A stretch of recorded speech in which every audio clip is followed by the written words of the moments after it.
நல்லா படிச்ச இளைஞர்கள், இன்ஜினியரிங் கிராஜுவேட்ஸ் எல்லாம் இன்னைக்கு வந்து ஸ்விக்கிலயும், ஜொமேட்டோலயும் ஃபுட் டெலிவரி பண்ணிட்டு இருக்காங்க. ஓலா, ஊபர்ல வண்டி ஓட்டிட்டு இருக்காங்க அப்படின்னு நினைக்கும் போது உண்மையிலேயே கஷ்டமாகத்தான் இருக்கு. நீங்க சாதாரணமா ஒரு ஹோட்டல்ல போய் பார்சல் வாங்குறதுக்கும், அதே பொருளை நீங்க ஆன்லைன்ல ஸ்விக்கிலயோ, ஜொமேட்டோலயோ ஆர்டர் பண்றதுக்கும் நிறைய டிஃபரன்ஸ் இருக்கு. ஒரு ஸ்விக்கியோ, ஒரு ஜொமேட்டோலயோ வந்து ஆர்டர் பண்ணா அவங்களுக்கு வந்து அது ஈஸியா இருக்கு அப்படின்னு நினைக்கிறாங்க. ஸ்விக்கி, ஜொமேட்டோ போன்ற ஆப்ஸ் மூலமாக நாங்க எந்த வர்த்தகத்தையும் மேற்கொள்ள மாட்டோம். இதனால பாதிக்கப்பட போறது ஸ்விக்கி, ஜொமேட்டோ போன்ற பெரிய பெரிய கார்ப்பரேட் நிறுவனங்கள் இல்ல. எத்தனை பேரோட உழைப்ப சுரண்டிட்டு இருக்காங்க அப்படிங்கறத யோசிச்சு பாருங்க. ஆனா ஒட்டு மொத்தமா தமிழ்நாட்டுல இருக்கக்கூடிய எல்லாரும் சேர்ந்து குரல் கொடுக்கணும்னா வணக்கம் நேர்களே, இது ஷர்மிளா டாக்கீஸ். நான் உங்கள் டாக்டர் ஷர்மிளா. நாமக்கல்ல இருக்கக்கூடிய நகர மற்றும் தாலுகா ஹோட்டல் உரிமையாளர் சங்கம் ஒரு முக்கியமான முடிவு எடுத்திருக்கிறாங்க. அதாவது ஜூலை 1ஆம் தேதி முதல் இந்த ஆன்லைன் டெலிவரி ஆப்ஸ் இருக்கு இல்லையா, ஸ்விக்கி, ஜொமேட்டோ போன்ற ஆப்ஸ் மூலமாக நாங்க எந்த வர்த்தகத்தையும் மேற்கொள்ள மாட்டோம். அந்த ஆப்ஸ் மூலமாக நாங்க ஃபுட் டெலிவரிய நிறுத்த போறோம் அப்படிங்கிற ஒரு விஷயத்த வெளிப்படுத்தி இருக்கிறாங்க. இந்த செய்தி ஸ்விக்கி, ஜொமேட்டோ போன்ற ஆப்ஸோடைய உரிமையாளர்களுக்கு பெரிய அதிர்ச்சி ஏற்படுத்தலைனாலும், இது போன்ற நிறுவனங்கள்ல ஃபுட் டெலிவரி பண்றதுக்காக ஒர்க் பண்ணக்கூடிய இளைஞர்கள் மத்தியிலேயே ஒரு பெரிய பதற்றத்தை ஏற்படுத்தியிருக்கு. ஏன் இது நடந்திருக்கு அப்படிங்கறது தான் இந்த காணொளியில நம்ம பார்க்க போறோம். பொதுவா இன்னைக்கு இருக்கக்கூடிய ஒரு ஃபாஸ்ட் வேர்ல்டுல பாத்தீங்கன்னா எல்லாரும் வேலைக்கு போறாங்க. வீட்ல இருக்கக்கூடிய பெண்களும் காலையில போயிட்டு நைட்டு தான் வராங்க. பல பேர் வீட்ல இன்னைக்கு கிச்சன் அப்படிங்கிறது வெறும் ஒரு அலங்கார பொருள் மாதிரி தான் இருக்கு. நெறைய பேர் இன்னைக்கு வந்து வீட்ல சமைக்கிறதையே வந்து நிப்பாட்டிட்டாங்க. ஏதாவது ஒரு விஷயம்னா டக்குன்னு ஒரு போன் எடுத்து ஒரு ஸ்விக்கியோ, ஒரு ஜொமேட்டோலயோ வந்து ஆர்டர் பண்ணா அவங்களுக்கு வந்து அது ஈஸியா இருக்கு அப்படின்னு நினைக்கிறாங்க. பல குழந்தைகள் இன்னைக்கு அப்படித்தான் பண்றாங்க. வீட்ல சமைக்கக்கூடிய ஆரோக்கியமான உணவு அவங்களுக்கு பிடிக்கிறது இல்ல. தினம் தினம் விதவிதமான உணவு சாப்பிடணும்னு நினைக்கிறவங்க ஸ்விக்கிலயோ, ஜொமேட்டோலயோ ஆர்டர் பண்ணி சாப்பிடக்கூடிய அந்த ஒரு கலாச்சாரம் நாளுக்கு நாள் பெருகிட்டு இருக்கு அப்படிங்கறத நம்ம பாக்குறோம். ஆனா நம்மளுடைய இந்த ஃபாஸ்ட் லைஃப் ஸ்டைல், நம்மளுடைய இந்த விருப்பங்கள், நம்மளுடைய சோம்பேறித்தனம் இதெல்லாம் வச்சு இன்னைக்கு ஒரு கூட்டம் லட்சமா கோடி கோடியா சம்பாதிச்சு கல்லா கட்டிட்டு இருக்கு. ஆன்லைன் ஃபுட் டெலிவரி ஆப்ஸ் பத்தி தாங்க சொல்லிட்டு இருக்கேன். ஸ்விக்கி, ஜொமேட்டோ போன்ற ஆப்ஸ் வந்து இன்னைக்கு நிறைய வந்துருச்சு. இன்னைக்கு எத்தனையோ ஃபுட் டெலிவரி ஆப்ஸ் பார்க்கலாம். நீங்க ரோட்ல சாதாரணமா நடந்து போனீங்கன்னா கூட அட்லீஸ்ட் மினிமம் ஒரு 10 பேராவது இந்த ஃபுட் டெலிவரி பண்ணக்கூடிய நபர்களை வந்து நீங்க பார்க்க முடியும். ஒரு பக்கம் இது போன்ற ஸ்விக்கி, ஜொமேட்டோ போன்ற ஆப்ஸ் நீங்க பாத்தீங்கன்னா கடந்த 4, 5 வருடங்கள்ல வந்து அவங்க ரொம்ப விரிவடைஞ்சிருக்கிறாங்க. நிறைய இளைஞர்களுக்கு வேலை கொடுக்கறாங்க அப்படிங்கறதுல எந்த மாற்று கருத்துமே இல்ல. பல இளைஞர்கள் இன்னைக்கு வந்து வேலையில்லா திண்டாட்டம் வந்து தலைவிரிச்சு ஆடக்கூடிய ஒரு காலகட்டத்துல வேற வழியே இல்லாம இது போன்ற ஆப்ஸ்ல போய் டெலிவரி பாய்ஸா ஒர்க் பண்ணக்கூடிய அவலத்தை வந்து நம்ம பாத்துக்கிட்டு இருக்கோம். நல்லா படிச்ச இளைஞர்கள், இன்ஜினியரிங் கிராஜுவேட்ஸ் எல்லாம் இன்னைக்கு வந்து ஸ்விக்கிலயும், ஜொமேட்டோலயும் ஃபுட் டெலிவரி பண்ணிட்டு இருக்காங்க. ஓலா, ஊபர்ல வண்டி ஓட்டிட்டு இருக்காங்க அப்படின்னு நினைக்கும் போது உண்மையிலேயே கஷ்டமாகத்தான் இருக்கு. அவங்க படிப்புக்கு ஏத்த ஒரு வேலை அவங்களுக்கு கிடைக்கனாலும் கிடைச்ச வேலைய நாம வந்து ஒழுங்கா செய்யணும் அப்படின்னு நினைச்சு அவங்க உழைச்சு சம்பாதிக்கிறாங்க. ஆனா இவங்களுடைய உழைப்பையும் நம்மளுடைய சோம்பேறித்தனத்தையும் வச்சு இந்த ஆப்ஸ் எப்படி பணம் பண்றாங்க அப்படிங்கறதுதான் இது போன்ற செய்திகள் நமக்கு உணர்த்துது. ஏன் இந்த பிரச்சனை வந்திருக்கு அப்படின்னு பாத்தீங்கன்னா, நீங்க சாதாரணமா ஒரு ஹோட்டல்ல போய் பார்சல் வாங்குறதுக்கும், அதே பொருளை நீங்க ஆன்லைன்ல ஸ்விக்கிலயோ, ஜொமேட்டோலயோ ஆர்டர் பண்றதுக்கும் நிறைய டிஃபரன்ஸ் இருக்கு. பல பேர் இன்னைக்கு வீட்டுக்கு பக்கத்து தெருவுல இருக்கும், இல்ல 2 பில்டிங் தள்ளி இருக்கும் ஹோட்டல். அதுல இருந்து ஆர்டர் பண்ணுவாங்க. நீங்க நேரடியா போய் உதாரணத்துக்கு ஒரு சூப்போ, இல்ல ஒரு தோசையோ நீங்க வாங்குறீங்க வச்சுக்கோங்களேன். நீங்க நேரடியா போய் வாங்கினீங்கன்னா இன்னைக்கு ரூ. 100 ரூ. 150 உங்க காரியம் முடிஞ்சு போயிடும். ஆனா அதே சூப்போ, அதே தோசையோ நீங்க ஸ்விக்கிலயோ, ஜொமேட்டோலயோ ஆர்டர் பண்ணீங்கன்னா கிட்டத்தட்ட 1 1/2 மடங்கு, 2 மடங்கு நீங்க வந்து பே பண்ண வேண்டிரும். ஏன் இப்படி பே பண்றீங்க அப்படின்னு பாத்தீங்கன்னா, ஹோட்டல் உரிமையாளர்களுடைய லாபத்தை தாண்டி இவங்களுடைய சர்வீஸ் சார்ஜ், டெலிவரி சார்ஜ் அது இதுன்னு போட்டு உங்ககிட்ட 2 மடங்கு காசு அவங்க கறந்துடுறாங்க. சரி, இந்த ப்ராஃபிட்ல இதுல இன்வால்வ் ஆயிருக்கிற எல்லாருக்குமே ஈக்குவல் ஷேர் போகுதா அப்படின்னு பாத்தீங்கன்னா இல்ல. இதுதான் எங்க பிரச்சனை ஆயிட்டு இருக்கு. அதாவது இந்த ஹோட்டல் உரிமையாளர்கள் வந்து என்ன சொல்றாங்கன்னா, ஆன்லைன்ல ஆர்டர் பண்ணதுனால எங்களுக்கு பெருசா ப்ராஃபிட் வருதுல்ல. கழிவுகள்லாம் போக எங்களுக்கு பெருசா கையில லாபம் தங்குறது இல்ல. எங்களுக்கு வர வேண்டிய கமிஷன இது போன்ற ஆப் நடத்தக்கூடிய நபர்கள் ஒழுங்காக எங்களுக்கு குடுக்கறது இல்ல. நேரத்தோட எங்களுக்கு குடுக்கறது இல்ல.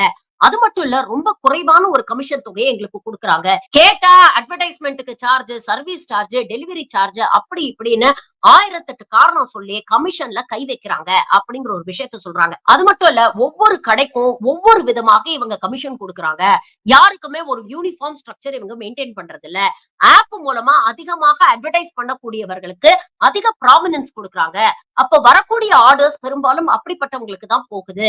அப்ப மற்ற உரிமையாளர்களுக்கு இந்த ஆப்னால ஒரு பெரிய ஒரு லாபமோ, இல்ல ஒரு பெரிய அட்வான்டேஜோ இருக்க மாட்டேங்குது. அப்ப வசதியான பெரிய பெரிய ஹோட்டல்ல பெரிய பெரிய நிறுவனங்கள் நடத்தக்கூடியவங்க, அவங்க கிட்ட காசு இருக்கிறதுனால அட்வர்டைஸ்மென்ட் குடுத்து, அது மூலமாக ஒரு பிரெஃபரன்ஸ், ஒரு ப்ராமினன்ஸ் அவங்க கிரியேட் பண்ணிக்கிறாங்க. இது மற்ற ஹோட்டல் உரிமையாளர்களுக்கு பெரிய பாதிப்பை ஏற்படுத்துது. அப்போ இங்க ஒரு யூனிஃபார்ம் ஸ்ட்ரக்சரும் இல்ல. கமிஷனும் ஒவ்வொரு கடைக்கும் ஒவ்வொரு மாரி கமிஷன் டிசைட் பண்றாங்க. அப்படி வர வேண்டிய கமிஷன கூட இவங்க உரிய நேரத்தில் கொடுப்பதில்லை அப்படிங்கிற ஒரு குற்றச்சாட்டை வைக்கிறாங்க. உதாரணத்துக்கு ரூ. 10,000 மதிப்புக்கு நாங்க ஃபுட் டெலிவரி பண்ணோம்னா, கிட்டத்தட்ட ரூ. 6,000 advertisement, service charge, delivery charge அப்படின்னு கழிச்சுட்டு கையில ரூ. 4,000 தான் வருது. அப்படி வரக்கூடிய ரூ. 4,000 கமிஷன கூட இவங்க உரிய நேரத்துல குடுக்காததுனால கடுமையான பண நெருக்கடிக்கு நாங்க ஆளாகியிருக்கோம். இப்படி கஷ்டப்பட்டுக்கிட்டு நாங்க எதுக்கு இந்த ஆப்ஸ் மூலமா டெலிவரி பண்ணணும். அதனால ஜூலை 30ஆம் தேதிக்குள்ள பேச்சுவார்த்தைக்கு நாங்க அழைச்சிருக்கோம். ஒரு யூனிஃபார்ம் கமிஷன் ஸ்ட்ரக்சரை ஏற்படுத்தி கமிஷனை உரிய நேரத்தில் கொடுக்கறதுக்காக ஏற்பாடு இந்த நிறுவனங்கள் செய்யணும். இல்லன்னா ஸ்விக்கி, ஜொமேட்டோ மூலமா ஜூலை 1ஆம் தேதியிலங்க நாங்க ஃபுட் டெலிவரி பண்ண மாட்டோம் அப்படிங்கிற ஒரு விஷயத்த சொல்லியிருக்காங்க. இதனால பாதிக்கப்பட போறது ஸ்விக்கி, ஜொமேட்டோ போன்ற பெரிய பெரிய கார்ப்பரேட் நிறுவனங்கள் இல்ல. இதுல வேலை செய்யக்கூடிய டெலிவரி பாய்ஸ். அவங்களுக்கு பாத்தீங்கன்னா கடுமையான உடல் உழைப்புங்க. இந்த வேகாத வெயில்ல 10 டெலிவரி, 15 டெலிவரி ஒரு நாளைக்கு எவ்வளவுக்கு எவ்வளவு டெலிவரி பண்றாங்களோ, அவ்வளவுக்கு அவ்வளவு அவங்களுக்கு கமிஷன். அது மட்டும் இல்லாம அவங்களுக்கே கமிஷன் ரொம்ப குறைவா வருது அப்படிங்கிறாங்க. டெலிவரி டிப் குடுங்க அப்படின்னு இப்பெல்லாம் ஆப்ல அது ஒரு புது ட்ரெண்டா இருக்கு. நீங்க பாத்தீங்கன்னா ஓலாவோ, ஊபர்லயோ நீங்க போய் ஒரு கால் டாக்ஸியோ இல்ல ஒரு ஆட்டோவோ நீங்க புக் பண்ணீங்கன்னா, இப்பெல்லாம் ஆப்லயே கேட்க ஆரம்பிச்சுட்டான். எக்ஸ்ட்ரா எவ்வளவு குடுப்பீங்க டிரைவருக்கு அப்படின்னு ஆப்லயே வருது. அப்ப நீங்க எக்ஸ்ட்ரா எவ்வளவுக்கு எவ்வளவு குடுக்குறீங்களோ, அவ்வளவுக்கு அவ்வளவு பிரிஃபரன்ஸ் காமிச்சு உங்களுக்கான கால் டாக்ஸியோ, ஆட்டோவோ அவங்க வரவழைக்கிறாங்க. இன்னொரு பக்கம் நீங்க பாத்தீங்கன்னா, இது போன்ற ஓட்டுநர்கள் நாம புக் பண்ணா போன் பண்ணி நம்ம கிட்ட முதல்ல கேட்கிற கேள்வி, எக்ஸ்ட்ரா எவ்வளவு குடுப்பீங்க? ஏன் அந்த கேள்வி அவங்க கிட்ட இருந்து வருது அப்படின்னு பாத்தீங்கன்னா, அவங்களுக்கு வர வேண்டிய கமிஷன்ல பெரும் தொகையை இது போன்ற ஆப்களே எடுத்துக்கிறாங்க. அவங்களுடைய நியாயமான உழைப்புக்கேத்த வருமானம் அவங்களுக்கு வரமாட்டேங்குது. அப்போ இது போன்ற ஆப்களை நடத்துறவங்கள இவங்களால கேள்வி கேட்க முடியல. நீங்க என்னதான் ஒரு யூனியன் இல்ல சங்கம்னு வச்சுக்கிட்டு இது போன்ற டெலிவரி பாய்ஸ் எல்லாம் ஆப்ப நோக்கி கேள்வி கேட்டாங்கன்னா, அவன் அத கண்டுக்கவே மாட்டேங்கிறான். நீ இல்லன்னா இன்னொருத்தன் ரெடியா இருக்கான் உன் பிளேஸ எடுக்கிறதுக்கு. உனக்கு வேலை வேண்டாம்னா நீ கிளம்பி போயிட்டே இரு. உனக்கு பதிலா இன்னொருத்தன் இத விட கம்மியான கமிஷனுக்கு வேலை செய்யறதுக்கு தயாரா இருக்கான். அப்படிங்கிற ஒரு ஆட்டிட்யூட தான் இது போன்ற கார்ப்பரேட் ஃபுட் டெலிவரி ஆப்ஸ் எல்லாம் இது போன்ற நபர்களை அணுகுறாங்க. அப்ப பாவம் இந்த டெலிவரி பாய்ஸும், டிரைவர்ஸும் அவங்க வேற என்ன பண்ணுவாங்க? கஸ்டமர் கிட்ட கேட்க வேண்டியது எக்ஸ்ட்ரா எவ்வளவு குடுப்பீங்க? ரூ. 50 இல்ல ரூ. 100 குடுத்தா தான் நாங்க வருவோம் அப்படின்னு சொல்றாங்க. அப்ப வாடிக்கையாளர்கள் அவசரமா ஒரு இடத்துக்கு போகணும். 2, 3 ஆட்டோ கேன்சல் பண்றான். 2, 3 கேப் கேன்சல் பண்றான்னா, வேற வழியே இல்லாம எக்ஸ்ட்ரா குடுத்து பயணம் பண்ண வேண்டிய ஒரு நிலைமை ஏற்படுது. இதுல சுத்தி சுத்தி நீங்க பார்த்தீங்கன்னா, இந்த லாபத்தில் பெரும் தொகை இந்த ஆப்புகளுக்கு போகுது. உழைக்கக்கூடிய அந்த மக்களுக்கு லாபம் வரதில்ல. அது மட்டும் இல்லாம வாடிக்கையாளரான நம்மள சுரண்டி திங்கிறாங்க. பெரிய பெரிய ஏசி ரூம்ஸ்ல கம்ப்யூட்டர் முன்னால உட்கார்ந்துகிட்டு ஒரு ஆப்ப ஆப்பரேட் பண்ணிட்டு எத்தன பேரோட உழைப்ப சுரண்டிட்டு இருக்காங்க அப்படிங்கறத யோசிச்சு பாருங்க. உங்களுடைய சோம்பேறித்தனத்த வச்சுதான் இவங்க மூலதனம் பாக்குறாங்க, கோடி கோடியா சம்பாதிக்கிறாங்க. உங்க உழைப்ப சுரண்டி தின்னுட்டு இருக்கிறாங்க. இந்த மாதிரி ஆப்ஸ்ல ஏதாவது ஒரு பிரச்சனைனா கம்ப்ளைண்ட் பண்ணி பாருங்களேன். எந்த அளவுக்கு நம்ம கம்ப்ளைண்ட்க்கு மதிப்பு குடுத்து ஒரு கஸ்டமர் கம்ப்ளைண்ட் பண்றாங்களே, இந்த கம்ப்ளைண்ட்க்கு நாம மதிப்பு குடுத்து இதுல ஆக்ஷன் எடுக்கணும்னு எத்தனை முறை இவங்க முயற்சி பண்ணிருக்காங்க, இல்ல சின்சியரா உழைச்சிருக்காங்க யோசிச்சு பாருங்க. தினம் தினம் சோசியல் மீடியால இது போன்ற ஆன்லைன் ஆப்ஸ் மூலமா எதையாவது ஒரு பொருள வாங்கிட்டு படாத பாடுபட்டுட்டு இருக்கோம். எங்களுக்கு முறையா ரீஃபண்டும் பண்ண மாட்டேங்கிறாங்க, ரீப்ளேஸும் பண்ண மாட்டேங்கிறான்னு எத்தன பேர் ஆன்லைன்ல சோசியல் மீடியால புலம்பிட்டு இருக்காங்க.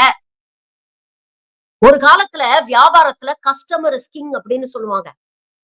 கஸ்டமர் தான் முக்கியம். கஸ்டமரை எந்த அளவுக்கு நாம கவனிக்கிறோமோ, கஸ்டமருக்கு எந்த அளவுக்கு நாம சௌரியம் பண்ணி குடுக்குறோமோ, அந்த அளவுக்கு நம்ம பிசினஸ் உயரும், நம்ம பிசினஸ் வளரும் அப்படின்னு நினைச்சிட்டு இருந்த காலம் போயி, இன்னைக்கு கஸ்டமர மதிக்கிறதே கிடையாது. எந்த அளவுக்கு அவங்கள நம்ம மேல டிபெண்டன்ட் ஆக்கலாம், எந்த அளவுக்கு அவங்களுடைய பணத்தை சுரண்டலாம், எந்த அளவுக்கு லாபம் பார்க்கலாம் அப்படிங்கிற முறையில தான் இன்னைக்கு இருக்கக்கூடிய முக்காவாசியான ஆன்லைன் ஆப்ஸ் செயல்பட்டுட்டு இருக்கு. ஃபுட் டெலிவரி ஆப்ஸ் மட்டும் நான் சொல்லல. ஆன்லைன்ல இருக்கக்கூடிய முக்காவாசி ஆப்ஸ் இப்படிதான் செயல்பட்டுட்டு இருக்காங்க. இன்னைக்கு இந்த ஹோட்டல் உரிமையாளர்கள் தைரியமா வெளியில வந்து இந்த சங்கம் மூலமாக இன்னைக்கு ஒரு போராட்டத்தை கையில எடுத்திருக்கிறாங்க. இது வெறும் நாமக்கலோட நின்றக்கூடாது. யாரோ ஒரு சங்கம் போராடுறதுனாலயோ, இல்ல 1, 2 பேர் எதிர்ப்பு கொடியை ஏத்துறதுனாலயோ இந்த ஆப்ஸ் வந்து வளைஞ்சு கொடுக்க போறது கிடையாது. ஏன்னா இவங்க பெரிய பெரிய கார்ப்பரேட் முதலைகள். ஆனா ஒட்டுமொத்தமா தமிழ்நாட்டுல இருக்கக்கூடிய எல்லாரும் சேர்ந்து குரல் கொடுத்தோம்னா, இன்னைக்கு நாமக்கல்ல இருக்கக்கூடிய ஹோட்டல் உரிமையாளர்கள் சங்கம் இப்படிப்பட்ட ஒரு முடிவை எடுத்திருக்காங்க. உண்மையிலேயே பாராட்டுக்குரிய முடிவு இது. எல்லாரும் ஒத்துமையா நிக்கிறாங்கல்ல. நீங்க எங்க உழைப்ப சுரண்டி திங்கிறீங்க. நாங்க எதுக்குடா அதுக்கு துணை போனோம்? உங்களோட சேர்ந்து கஸ்டமரையும் நாங்க ஏமாத்த விரும்பல. அதனால இதற்கான ஒரு தீர்வ கொண்டு வாங்க அப்படின்னு ஒற்றுமையா நிக்கிறாங்கல்ல. இந்த மாதிரி தமிழ்நாட்டுல இருக்கக்கூடிய எல்லா ஹோட்டல் உரிமையாளர்களும் நிக்கணும். அப்படி நின்னா இவனுங்க பயப்படுவாங்க. ஏன்னா தங்களுடைய வியாபாரத்துல, தங்களுடைய லாபத்துல பெரிய ஓட்ட விழும் அப்படிங்கிற ஒரு நிலைமை வந்தாதான் இது போன்ற கார்ப்பரேட் முதலைகளுக்கு பயம் வரும். யாராவது 1, 2 பேர் எதிர்த்து குரல் கொடுக்கறதுனால பெருசா எதுவும் மாறப் போறதில்ல. இது போன்ற செய்திகள எந்த மெயின் ஸ்ட்ரீம் மீடியாவும் டிஸ்கஸ் பண்ண மாட்டாங்க.